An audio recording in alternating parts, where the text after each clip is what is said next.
আচ্ছা, এটা এখানে একটা বিষয় না তো, বলছি আমরা ওসমান হাদির বিচারে দৃঢ় প্রতিজ্ঞ।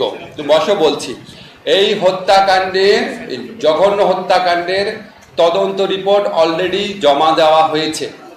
এই তদন্ত রিপোর্টটা যারা মামলাটা করেছে তারা নারাজি পিটিশন দিয়েছে, তারা এই তদন্ত রিপোর্টে সন্তুষ্ট না হওয়ার কারণে আদালত যখন তদন্ত রিপোর্টে সন্তুষ্ট না হয় তখন আদালত ওদেরকে অসন্তুষ্ট করে তো তদন্ত রিপোর্ট নিতে পারে না, মা, ঠিক না?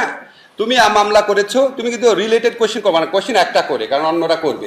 ফলে যখন নারাজি হয়েছে তখন পুলিশের আরও একটা সংস্থাকে তদন্ত করতে দিয়েছে, পূর্ণাঙ্গ তদন্ত।